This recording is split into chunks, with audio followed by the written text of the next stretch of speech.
अस्सलामुअलैकुम। मैं हूं आपके साथ मुश्ताक अहमद और आप देख रहे हैं हिस्ट्री ऑफ मुस्लिम्स। आज की हमारी वीडियो का मौजू है किस्सा हाबिल और काबिल का। वीडियो शुरू करने से पहले जिन दोस्तों ने अभी तक मेरा ये channel history of Muslim subscribe नहीं किया, वो सब्सक्राइब के साथ साथ घंटी के बटन को भी दबा दें ताकि नई आने वाली वीडियो आप तक बर वक्त पहुँचती रहे। हज़रत आदम अलैहिस्सलाम को जब अल्लाह तबारक व तआला ने औलाद से नवाजा तो एक हमल के साथ हज़रत हव्वा अलैहिस्सलाम को अल्लाह तबारक व तआला दो बच्चे देते थे, एक लड़का और एक लड़की। तो पहले हमल से पैदा होने वाला लड़के का नाम काबिल और उसके साथ उसकी बहन, जो कि तारीख की किताबों में अकलीमा नाम आता है। इसी तरह दूसरे हमल के साथ हाबिल और उसकी बहन।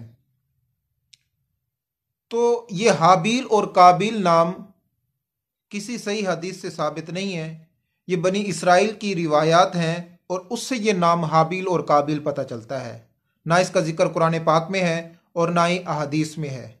कुरान पाक में तो सूरत माइदा में अल्लाह तबारक व तआला इरशाद फरमाते हैं कि आप सल्लल्लाहु अलैहि वसल्लम से कि और आप सल्लल्लाहु अलैहि वसल्लम इन अहले किताब को हज़रत आदम अलैहिस्सलाम के दो बेटों का किस्सा सुनाइए कि एक की नियाज कबूल हुई और दूसरी की कबूल ना हुई।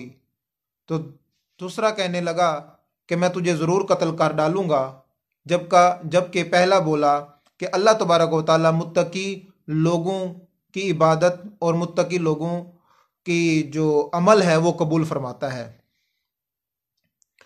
तो जब ये दोनों लड़के बड़े हुए तो हज़रत आदम अलैहिस्सलाम ने यह दस्तूर कायम किया कि एक हमल से पैदा होने वाले लड़के का निकाह दूसरे हमल से पैदा होने वाली लड़की से किया जाएगा और इसी तरह पहले हमल से पैदा होने वाली लड़की का निकाह दूसरे हमल से पैदा होने वाले लड़के के साथ किया जाएगा।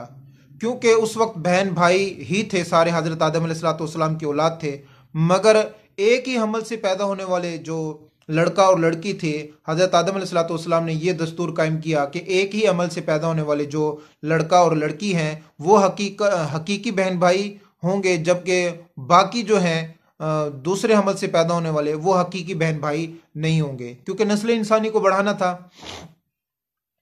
तो हज़रत आदम अलैहिस्सलाम ने दस्तूर कायम किया कि काबिल का निकाह जो है वो हाबिल की बहन के साथ होगा और जबकि हाबिल का निकाह है वो काबिल की बहन के साथ होगा। तो ये दस्तूर कायम किया। तो काबिल अपनी बात पर अड़ा रहा कि मैं तो अपनी बहन से ही शादी करूंगा, क्योंकि तारीख की किताबों में लिखा हुआ है हज़रत जो आदम अलैहिस्सलाम के पहले हमल से पैदा होने वाली जो लड़की है वो हसीन व जमील थी, खूबसूरत थी, जबकि हाबिल के साथ जो पैदा होने वाली लड़की थी वो काबिल के साथ पैदा होने वाली लड़की से कम हसीन थी और उससे खूबसूरती में भी कम थी। जबकि काबिल इसी बात पर अड़ा रहा कि मुझे शादी करनी है तो भाई अपनी ही बहन के साथ। तो हज़रत आदम अलैहिस्सलाम ने इरशाद फरमाया ये दस्तूर के खिलाफ है। तो हज़रत आदम अलैहिस्सलाम ने एक तरीका निकाला कि आप दोनों अल्लाह के हुजूर नबी, वक्त के नबी थे हज़रत आदम अलैहिस्सलाम, अच्छी और बुरी बातों तमाम को जानते थे। तो हज़रत आदम अलैहिस्सलाम ने तरबियत बहुत ज़्यादा की दोनों की, मगर काबिल अपनी बात पर अड़ा रहा क्योंकि शैतान उस पर बहुत ज़्यादा हावी था। हज़रत आदम अलैहिस्सलाम बार बार शैतान के बारे में बताते रहते थे अपने दोनों बच्चों को कि कहीं तुम्हें वो वरगला ना दे, क्योंकि हज़रत आदम अलैहिस्सलाम को जन्नत से भी निकालने वाला मलऊन शैतान था। तो हज़रत आदम अलैहिस्सलाम ने ये तरीका निकाला कि आप दोनों अल्लाह के हुजूर कुर्बानी पेश करें, जिसकी कुर्बानी कबूल होगी उसी के मुताबिक फैसला किया जाएगा। और ये बात कहकर हज़रत आदम अलैहिस्सलाम मक्का मुकरमा हज के लिए चले गए। तो काबिल ने एक अपनी खेती बाड़ी से थोड़ी सी अनाज जो है वो कुर्बानी के लिए पेश किया और जबकि हाबिल भेड़ बकरियों वाला था उसने अपना एक मोटा सा दुम्बा ज़िबा किया और कुर्बानी के लिए पेश किया, और आसमान से एक आग आई और काबिल की कुर्बानी को जो है वो राख बनाकर चली गई।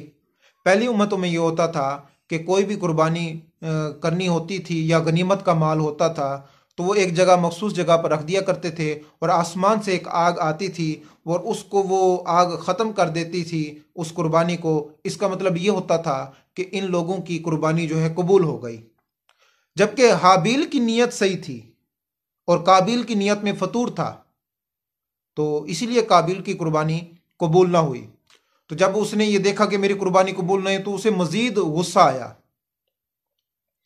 तो उसने कहा, अगर तू मेरी बहन से शादी करने से बाज ना आया तो मैं तुझे कत्ल कर डालूंगा।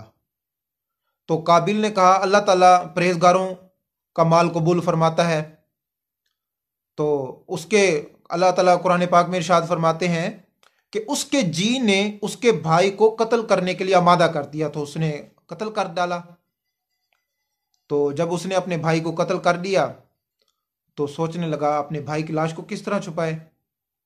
सोचता रहा, और रिवायत में आता है कि वो 1 साल तक अपने भाई को अपने कंधे पर उठाए फिरता रहा।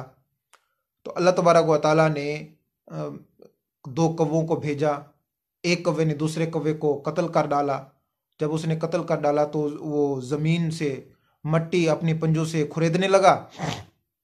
उसने थोड़ा सा गड़ा बनाया और पहले कौवे को जिसको कत्ल किया था उसने कौवे को उस घड़े के अंदर डालकर ऊपर से मट्टी डाल दी।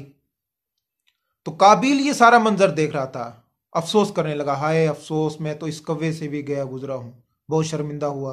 तो उसने गड़ा खोदा, अपने भाई की लाश को छुपा दिया।